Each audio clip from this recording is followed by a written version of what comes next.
मित्रों नमस्कार। कर्क राशि वाले व्यक्तियों को 2026 की हार्दिक हार्दिक शुभकामनाएं। ये वर्ष आपके लिए मंगलमय हो। हम बात करेंगे कर्क राशि वाले व्यक्तियों के लिए यह वर्ष कैसा रहेगा। इसमें बात होगी आपके स्वास्थ्य को लेकर, आपके धन को लेकर, आपकी स्थायी संपत्ति भूमि भवन वाहन को लेकर, आपके शिक्षा को लेकर, वैवाहिक जीवन को लेकर और साथ ही आपकी यात्राओं को लेकर। आपके लिए यह वर्ष कैसा होने वाला है और इसमें आपको क्या क्या उपाय करने हैं। तो हम शुरुआत करते हैं। सबसे पहले देखते हैं कि पहला सुख निरोगी का है, तो सबसे पहले स्वास्थ्य को ही लेते हैं। कर्क राशि वाले व्यक्तियों के लिए स्वास्थ्य का जो स्वामी है वो गुरु है और गुरु की दृष्टि गुरु पर पड़ रही है। तो ये स्थिति एक शुभ संकेत प्रदान कर रही है कि इस वर्ष आपके लिए स्वास्थ्य की दृष्टि से समय शुभ रहेगा। लेकिन आपके लग्न कर्क का स्वामी जो है, राशि का जो स्वामी है, वो भाग्य स्थान पर विराजमान है। तो ऐसे समय में घर परिवार के लोगों की आपको बहुत चिंता करनी पड़ेगी और उन पर धन खर्च करना पड़ेगा। आपके स्वास्थ्य पर तो धन खर्च नहीं होगा, लेकिन स्वास्थ्य के लिए आपको अपने परिवार वालों का थोड़ा सा ध्यान रखना होगा। ग्रह योग आपके उत्तम चल रहे हैं, प्रगति वाले हैं। यदि आप थोड़ी सी हेल्थ के प्रति कॉन्शियस रहते हैं तो और भी अच्छी अपने स्वास्थ्य को सुधार सकते हैं। गंभीर मरीज, विशेष रूप से जिनको कभी सर्जरी हो जाती है, कई बार ऐसे रोगी हैं जो गंभीर स्थिति में चल रहे हैं, उन्हें भगवान शिव की आराधना करना चाहिए, महामृत्युंजय के जाप करना चाहिए ताकि उनके स्वास्थ्य का बहुत जल्दी निराकरण हो सके। और उत्तम स्वास्थ्य के लिए योग प्राणायाम का सहारा आप अवश्य लें। कारण है कि भाग्य स्थान पर चलता हुआ लग्न का स्वामी संकेत प्रदान कर रहा है कि आने वाला समय आपका स्वास्थ्य की दृष्टि से थोड़ा सा कमज़ोर है, तो उसका आप विशेष ध्यान रखें। गंभीर रोग नहीं है, लेकिन थोड़ी सी कमजोरी को ये दर्शाता है।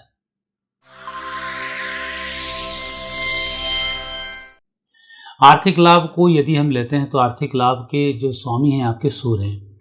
इन सूर्य की स्थिति थोड़ी सी कमजोर है। अपने जो स्थान है उस स्थान से अष्टम स्थान पर बैठे हुए हैं और वैसे भाग्य स्थान पर विराजमान है। जब सूर्य अष्टम या भाग्य स्थान पर विराजमान हो तो बहुत कुछ ये नहीं कर पाते हैं, तो थोड़ा सा धन के लिए इस वर्ष आपको संघर्ष करना पड़ सकता है। और यदि आप राम रक्षा स्तोत्र का पाठ करते हैं तो सूर्य के जो दोष हैं उनकी निवृत्ति आसानी से हो जाएगी।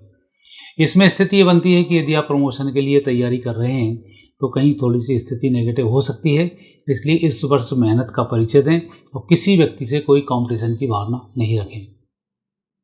आय के स्रोतों में वृद्धि के संकेत हैं, लेकिन थोड़ी वृद्धि होगी पर प्रगति आपकी बनी रहेगी। इसलिए जो धन आगमन के सोर्स हैं थोड़े से कमज़ोर हैं, अतः आप शेयर मार्केट पर बहुत अधिक भरोसा नहीं करते हुए अपनी मेहनत पर भरोसा करें और जो भी काम आपको करना है उसमें पैसे बचाने के लिए विशेष रूप से अपने जीवन साथी के माध्यम से, स्थायी संपत्ति के माध्यम से या सोने के माध्यम से गोल्ड में आपको निवेश करना चाहिए। ये आपके लिए सुखी रहेगा, कोई दिक्कत इसमें नहीं आएगी। धनयोग थोड़े से सामान्य है, इसलिए पैसा बचाकर भी चलें, अनावश्यक खर्च पर आप नियंत्रण रखें। सुख संपत्ति की बात की जाए तो ये आपके लिए बहुत ही अच्छा है। चतुर्थेश अपने से छठे स्थान पर विराजमान है, भाग्य स्थान से वैसे मूव कर रहे हैं, तो ये संकेत है कि आपकी इस वर्ष आर्थिक स्थिति में सुधार होकर संपत्ति का निर्माण होगा। भूमि भवन वाहन की प्राप्ति होगी। स्थायी संपत्ति के संबंध में कोई विवाद चल रहे होंगे तो ये सारे विवाद आपके समाप्त होंगे और आपको लाभ मिलेगा। और इस वर्ष वैसे भी नए भवन नए वाहन के आपके योग बनते हैं। ये योग अगस्त के बाद बनेंगे और शुभ रहेंगे। इस वर्ष और भी उत्तमता को प्राप्त करने के लिए आपको अपने परिजनों से सहयोग और परिजनों से आपको आशीर्वाद भी लेना चाहिए। साथ ही कहीं आप नेगेटिव स्थिति में फंस रहे हैं तो परिजनों से सलाह करके ही उस पर आपको आगे बढ़ना चाहिए। सफलताएं मिलेंगी, लाभ मिलेगा, स्थायी संपत्ति का लाभ होगा। भूमि भवन वाहन यदि आपको बेचना भी होगा तो आसानी से बिक भी जाएगा। तो खरीदने का और बेचने का दोनों का ही योग जुलाई से बन रहा है। ये आपकी प्रगति में सहायक होगा और भगवान हनुमान जी आपकी मदद करेंगे। और इस कार्य में कहीं कोई विलंब आ रहा है, मंगलवार के दिन मिठाई बांटें, हनुमान जी के मंदिर की परिक्रमा करने, ये आपके लिए स्थायी संपत्ति के मामले में शुभ होगा।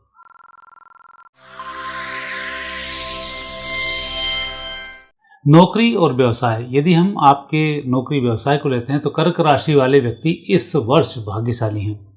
आपका प्रमोशन भी होगा परिस्थिति भी बेहतर होगी और नई नौकरी पाने के लिए आप जो प्रयास कर रहे हैं वो प्रयास भी आपका सफल होगा।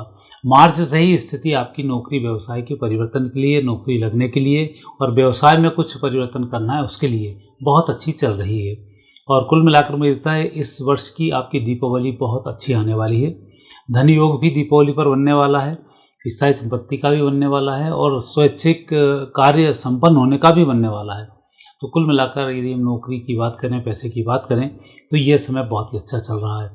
और चूँकि दसम भाव के जो स्वामी हैं उनकी स्थिति अपने आप में मजबूत बन रही है, इसलिए आप मानकर चलें कि लाभ आपको प्राप्त होता रहेगा। थोड़ी सी मेहनत में अच्छी सफलता मिलेगी। तो मेरा मार्गदर्शन तो आपको इस वर्ष यही है कि आपको यदि बेरोजगार हैं तो रोजगार के आपको प्रयास कर लेने चाहिए। आपको उम्मीद से अधिक मिलने के योग बनते हैं। कॉम्पिटिटिव एग्जाम में जो विद्यार्थी बैठे हुए हैं उन्हें अच्छी सफलताओं के भी यहाँ पर योग बन रहे हैं। इस प्रकार से आपको मदद भी करनी चाहिए और अपनी मेहनत भी करनी चाहिए। और जो ग्रह योग बन रहे हैं तो उसके अनुसार आपको शनिवार के दिन भिखारियों को भोजन बांटना चाहिए और नहीं हो तो एक एक सिक्के का विदान करना चाहिए। ये आपके लिए उत्तम फल को देने वाला होगा।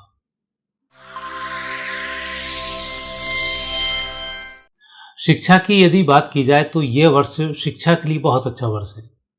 देश विदेशों में भी यदि आप कुछ पढ़ाई के लिए जाना चाहते हैं तो उसके लिए आप जा सकते हैं। हालांकि मेरा मार्गदर्शन थोड़ा सा ये है कि आने वाला समय बहुत बेहतर नहीं है, इसलिए ऐसी देशों का चयन करें जहाँ की ये वाद विवाद की स्थिति ना हो। मिडिल ईस्ट में थोड़ा सा जाने से घबराएं और यूरोप के कुछ देशों में भी बहुत अच्छी स्थिति नहीं है, तो उसका विशेष ध्यान रखें, विशेषकर जो विदेश जाकर पढ़ाई करने वाले हैं। और यहाँ पर यदि आप कोई पढ़ाई कर रहे हैं, कॉम्पिटिटिव एग्जाम्स की तैयारी कर रहे हैं तो उसमें आपको लाभ मिलेंगे। भगवान श्री गणेश जी की कृपा आपके ऊपर बनी रहेगी जो परिस्थिति को बेहतर करने में सहायक होगी। थोड़ा सा जुलाई अगस्त सितंबर में स्वास्थ्य का विशेष ध्यान रखते रहें ताकि विद्यार्थियों के लिए उस समय कुछ टफ समय थोड़ा सा स्वास्थ्य को लेकर चल रहा है, बाकी इसमें दिक्कत नहीं आएगी। लेकिन सफलता के योग बन रहे हैं, कम मेहनत में अच्छी सफलता के योग बन रहे हैं, तो आप तैयारी करते रहें। भगवान श्री गणेश जी की आराधना करना नहीं भूलें, हो सके तो बुधवार का व्रत करें, बेहतर होगा।